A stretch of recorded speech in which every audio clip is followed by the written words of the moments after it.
Hey y'all, I'm James Wright and welcome to my shop. Today I want to take a look at how do you cut a curve or an arch into a board. Let's dive in.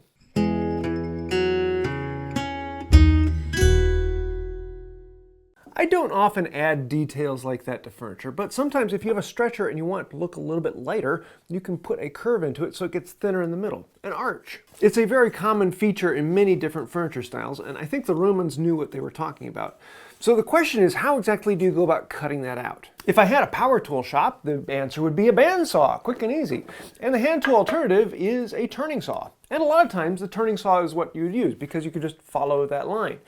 But this can be a bit tedious and slow, and sometimes there's a more enjoyable method to do it. But I have this board here, and if I want to cut a curve into it, the first thing I have to do is draw the curve. And for that, I have a drawing bow. I've got a couple different videos on making these. They're a really simple thing, and you can make them in whatever length is needed. This one's 8 foot, and this one's 4 foot. And the nice thing is, they use a tint toggle on the end, so you can bend it to whatever curvature you want, slide the toggle down, and now it holds that curvature so you can draw exactly what you want. If you want something smaller, I'm often looking around the shop for buckets and lids and other round features I can put on there. But a lot of times for the big curves, this is about what I'm looking for. So let's say we want something around that.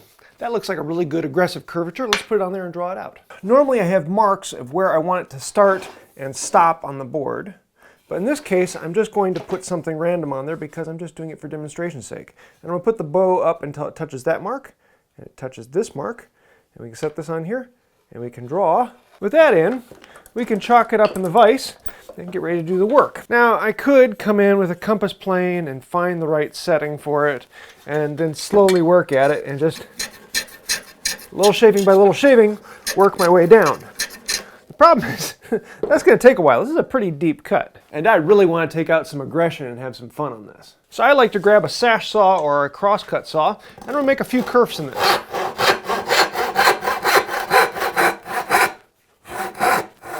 I'm going to start at the middle, and then I'm going to move over 2-3 inches. If you have twisting and winding grain, you want to put them closer together. If it's nice straight grain, you can put a lot of distance between them.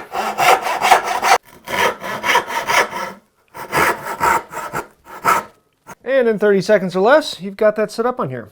So next I'm going to grab a chisel, bevel down, put it up here close to my line, but still staying a little ways away from it, and then chop in.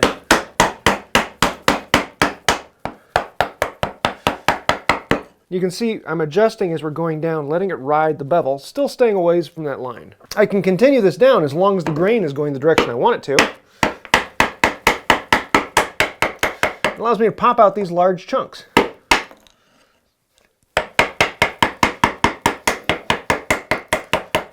But then when I get here, I don't want to continue on because now the curve is going back up and the grain is going to run through that. So I'm going to change direction and come at it from the other side.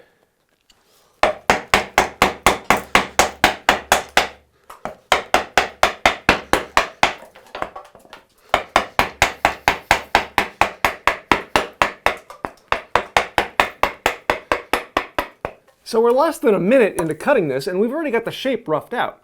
But this is where the trick comes. We want to take it right down to that line and have a really nice clean surface. For that, I'm going to grab a flat bottom spoke shave. Yeah, I heard it through the video. Some of you said flat bottom, but it's a rounded surface. Why wouldn't I want a rounded bottom?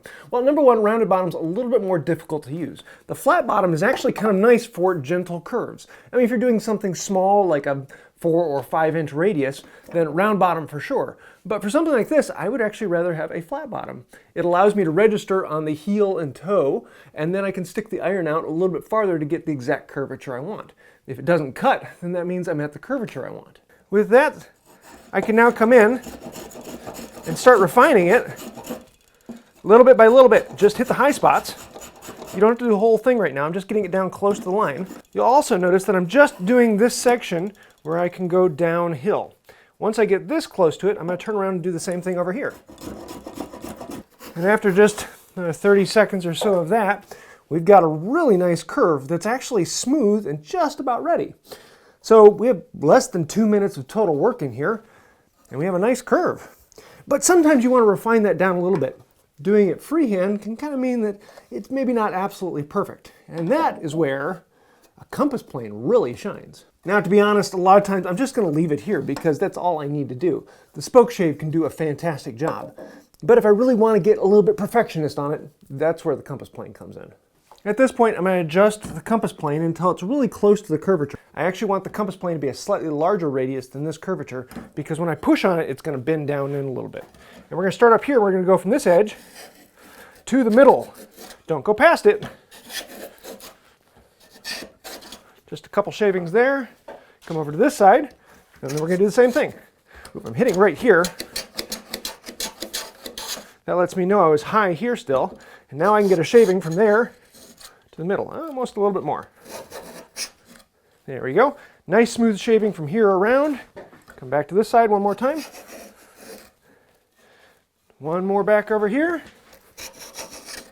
And like that, we have a really nice smooth surface all the way across there. With a total working time of around 2 minutes, it's actually a very, very fast process, and a lot faster than using a turning saw. Now, I could use the turning saw and just come in with the compass plane and clean it out, but honestly, I really like the cut down and chop out method because I get to hammer on things, which is a lot of fun, and it's surprisingly fast and easy how quick it is. As with a lot of things in hand tools, it can sometimes be very surprising how fast and easy a hammer and chisel and spoke shave can be.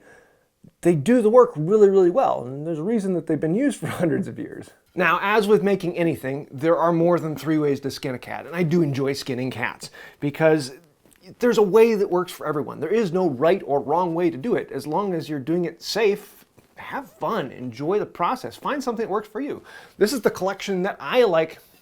This is the selection of tools and methods that I like to use, but that doesn't mean that they're the best. It doesn't mean that one works better than the other. It's a way that you can experiment and try something else out. I know some people who love to make the whole curvature just using the compass plane. They can start in and slowly work it out. It takes a little bit longer, but it's kind of enjoyable because you have one tool to do it. And it's the only time you get to use the tool, so why not enjoy it? I, on the other hand, have lots of tools in my shop, and I'd rather use them all in the project because I find that enjoyable. Each step then has something that makes it fun. And that's the whole purpose of being in the shop, is to have fun. Making things is just the byproduct. How to make an arch or a curve is actually one of the first how-to videos I ever did. And it kind of has a warm place in my heart because it was one of the first things I was asked, hey, how do you do that? And I was like, oh, well, maybe I should do a video on that. It was kind of a turning point for Wood by Wright when I made that video because that was what changed it from just making videos for my own sake to making videos to help people out. So yeah, I think it's about time that I did an update on this particular topic, and I'll leave a link to that original video down below if you want to see that one. But making an arch is kind of fun. I don't do it very often, maybe once a year or so, but when I do, it is a nice little touch that doesn't take that much time to add. So I hope you like this. If you have any other thoughts or ideas, things I could have done better, please let me know that down below. I learn a lot from the comments and it gives me ideas for other videos. So every time you put a comment down below, it helps out with that. But it also helps the algorithm, as well as hitting the like, share, subscribing. Even if you just click the share button and copy the link, YouTube thinks you shared it. So thank you. Also, if you want to take it one step farther, there are a bunch of people over here. Those are all of the fantastic, wonderful, benevolent, gorgeous people over on Patreon. Between patrons and members here on the channel, you guys are the ones who support us. We are completely sponsored by you, and thank you. I like to keep it that way.